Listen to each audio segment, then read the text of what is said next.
going to share my screen. I need to be able to share the screen, Xavier, for the presentation.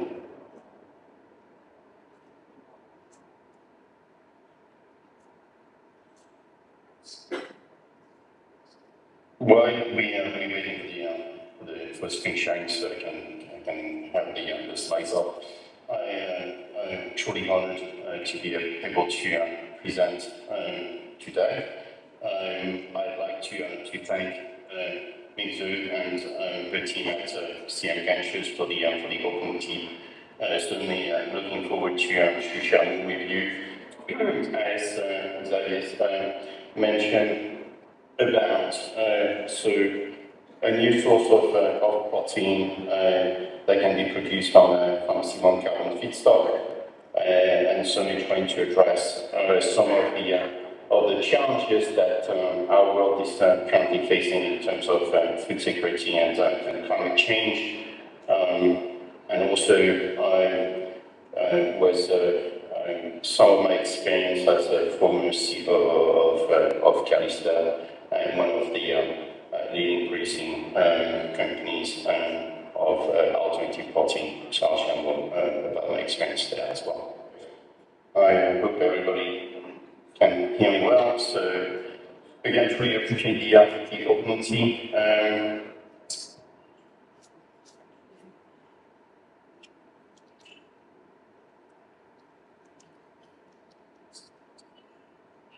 So as I was saying, is so with the global population expected to reach 10 billion by 2050, a growing middle class that demands more protein, and the amount of protein production and the current protein production system that are unsustainable. So a major protein shortfall is forecast. So, as I mentioned, the traditional sources of protein have no suitable way to meet the growing demand of protein. Indeed, every year the world loses around 5 million acres of forest, largely driven by agriculture. Global requirements in 2030 are expected to be 40% above the current supply, and the current supply already roughly 70% of the planet's fresh water. So, as I mentioned, we can't continue with the current protein supply systems, and we need to find new ways to feed the world. So the world really needs new sustainable sources of food, which leads to a significant demand for sustainable alternative protein. And what is important and critical is to be able to decouple protein production from agriculture and fishing. To be able to provide sufficient protein to the world. So, how do we address this dual challenge of food security and climate change? So, to do so, we need to increase the production of sustainable alternative protein, as I mentioned. Let me tell you a bit more about what those alternative proteins are. There are three main categories of alternative protein. So, insect-based protein, you probably have heard of them, produced mostly from black soldier fly and their larvae. So, what is interesting with this new source of protein is the very short life cycle of those insects to produce a protein-rich meal, which is suitable, hypoallergenic, fairly high in protein, roughly 50 to 55% of protein, and which uses a limited amount of land. However, this system is pretty energy intensive and still fairly expensive, and still depends on agriculture since the feedstock for those insects come from agriculture waste. The second category is the algal protein and the algaloid. And those proteins are suitable, very cost efficient, they're reliable, they're also good in terms of health for the consumer and for the animals, due to their richness in omega-3s and DHA. The challenge with algal proteins and algal oil is getting production to large scale. It's been proven a fairly challenging. And today there are very few large-scale production of algal protein. The third system is and the third type of alternative protein is the bacterial proteins. Those proteins are suitable, highly scalable. They're reliable in terms of quality. They're non-GMO. They are high in terms of protein density, greater than 70%, and they're low in lipids. They are certainly the most promising type of alternative proteins, and what is interesting is they are produced by naturally occurring microorganisms. So those microorganisms being fermented and produce those proteins. What is interesting with those bacterial proteins or single cell proteins is the fact that they can be produced anywhere in the world at low cost using a carbon source, some oxygen, some hydrogen, and a source of nitrogen as well as feedstock and some water. This production system uses very little land, very little water, and no crops. So there is a real decoupling of protein production from agriculture.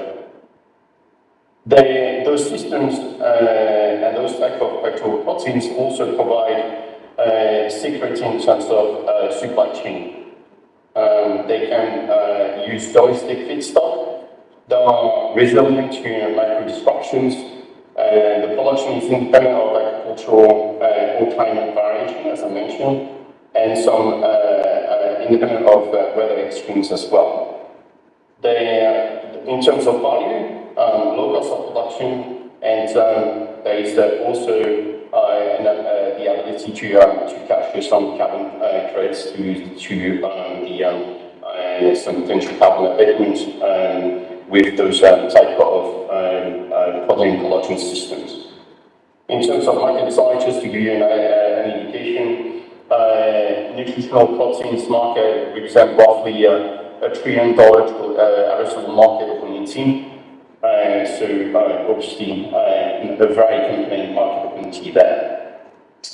But what do we need? We really need to find a way to industrialize those new technology for securing sustainable protein supply.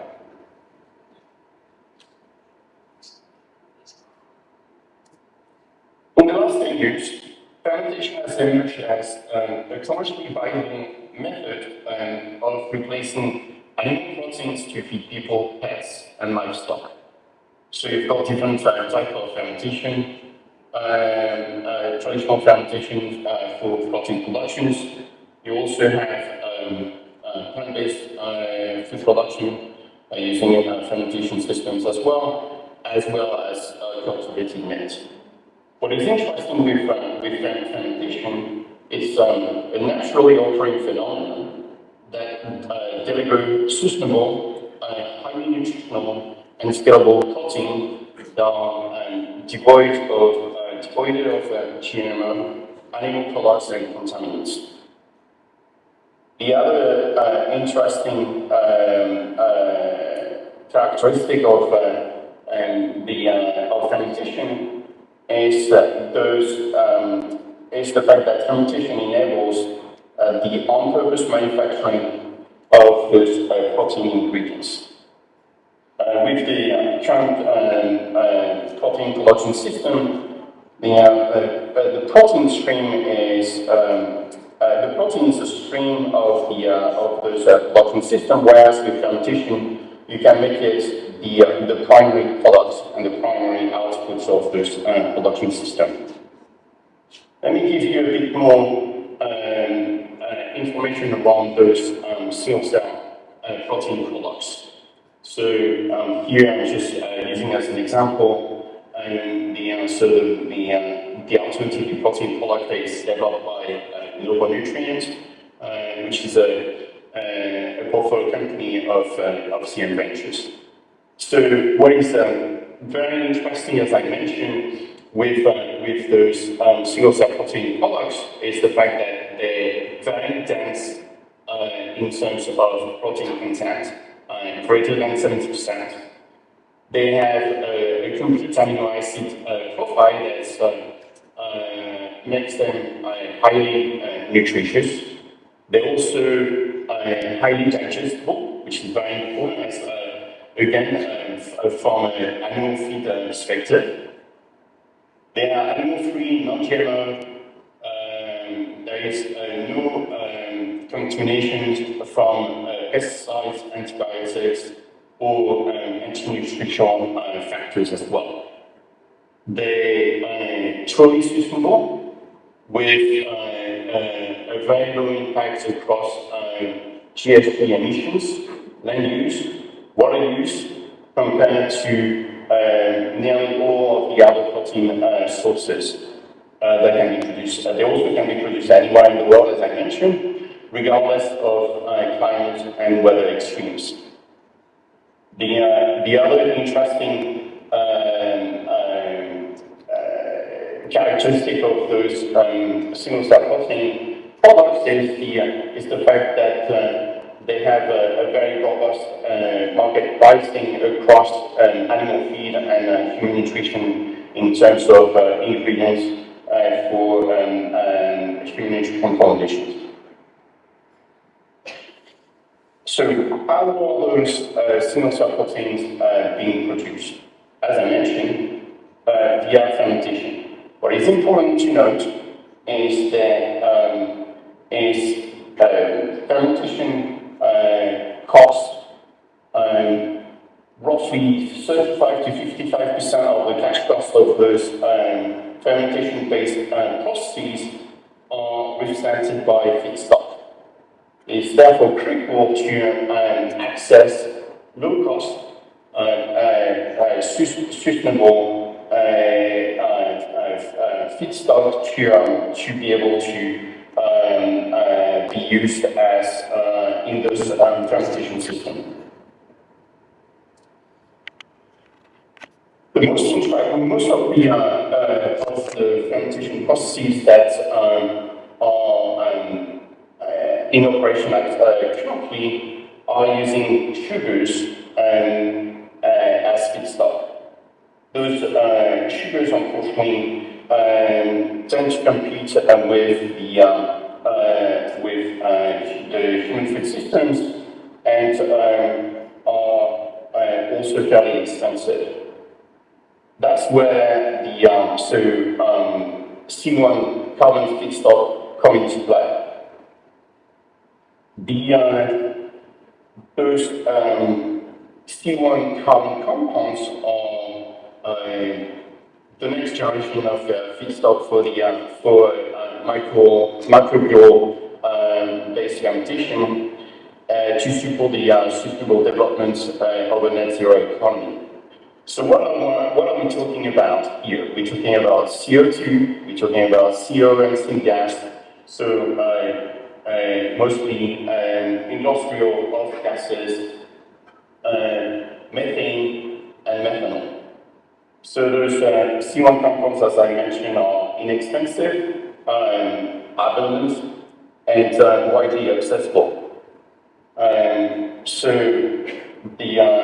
By using nature-based sequestration of carbon feedstock from the atmosphere, we can greatly contribute. We can greatly reduce the contribution of global warming.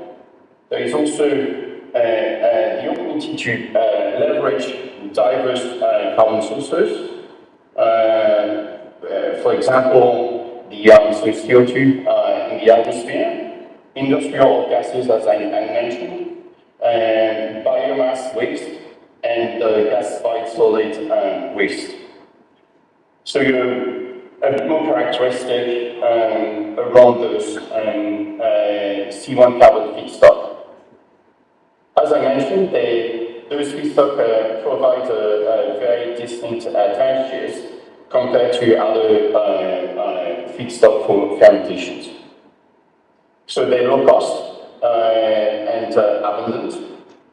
They provide offer the ability to capture carbon credits as well. They're widely accessible, globally distributed. So making from natural gas and methanol, all the logistics and pipeline logistics in place. They are non-sugar feedstock, as I mentioned, and therefore you have a true decoupling of food production from culture. They provide a positive impact on biodiversity and the absence of contaminants.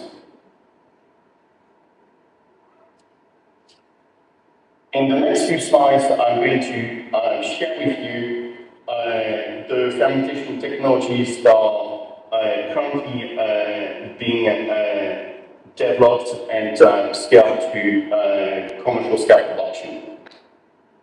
And I'm going to do so by separating the different type of C1 feedstock that those technologies are using. I'm going to be fairly quick. It's just to give you a broad overview of the industry and share and give you a better understanding of at what scale most of those technologies are.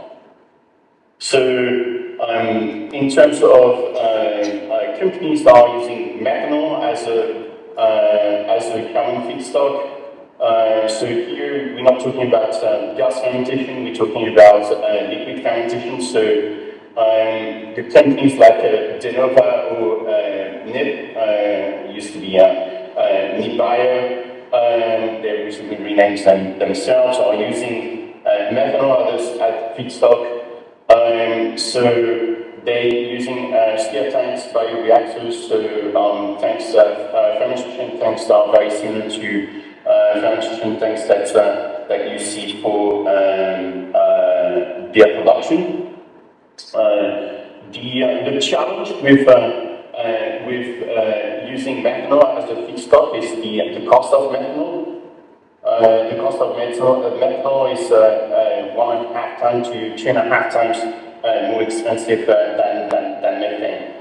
The other negative of those technologies is the fact that they produce or generate CO2 during the fermentation process.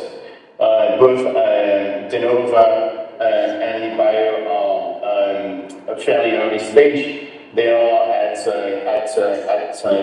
pilot scale. NIP is slightly more advanced, but they're using ethanol and not methanol as feedstock.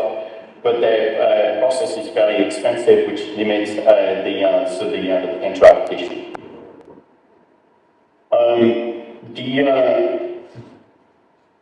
The feedstock that is the most widely used for C1 carbon gas fermentations is methane. So methane coming from natural gas, but could also come from biogas as well. So two companies are, I would say, leading the charge here.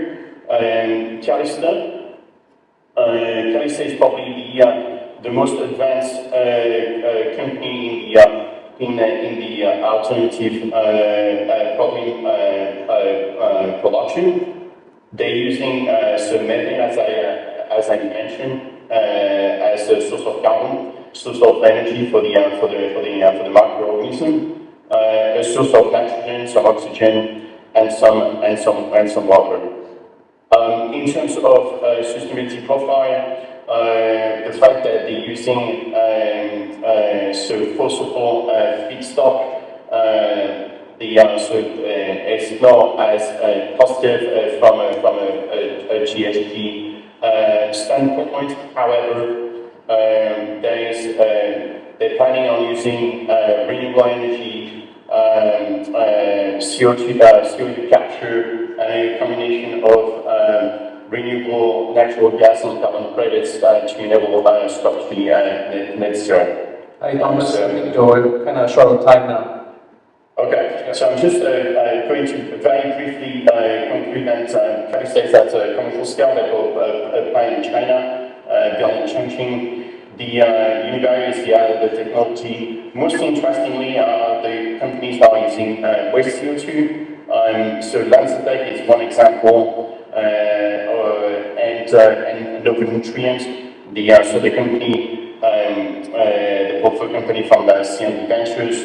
I see and foresee Noble Nutrient being extremely well positioned to become a leading company in the space of single-cell protein fermentation production, and being able to benefit from the advantage of capturing CO2. Thank you. Thank you, Thomas. So, if there are any questions, please ask.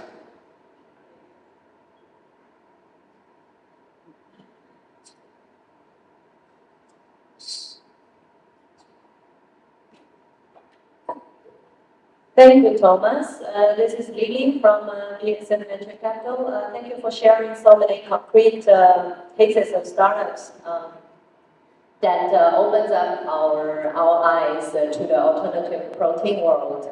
But as a chemical company, and we have worked closely with Lancetec. So I have maybe just one question because we are running out of time. So people are kind of concerned about scaling up the gas fermentation process because you're using different types of gas, and some of them are, explosive during the process. So at a small scale, it is easier to control the reaction process. But at a larger scale, I don't know, in the future for single-cell protein, where do you see the potential future, and how do you see the industry is going to conquer this scaling up risk? Thank you. First of all, thank you very much for the question. I'm just putting the picture of the CARISAT plant that's been built in Chongqing. It's a 20 KT plant.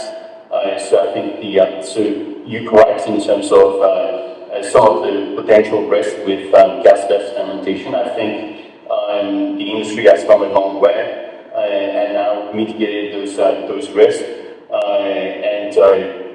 Again, the fact that at Calista we were able to build that large plant, actually right next door to a BASF plant, the CETDA industrial site in Chongqing. So I don't think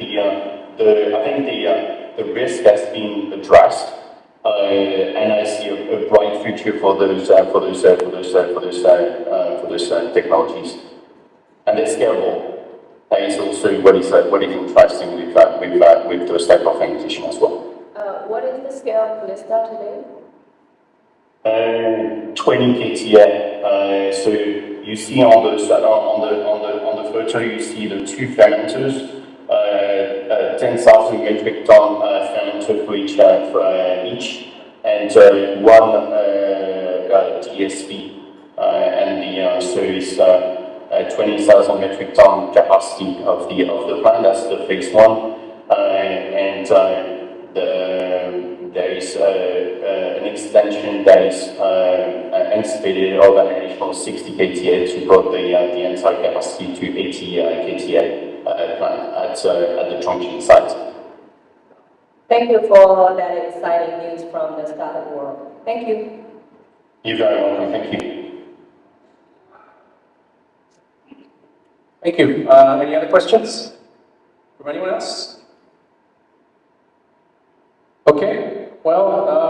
questions, then Thomas, thank you so much for your time. We know it's late over there, and we really appreciate all the sharing you've done so far. Thank you very much again for the opportunity. You're most welcome. Have a good rest. Good night. Thank you very much again. Bye. Okay. Bye-bye.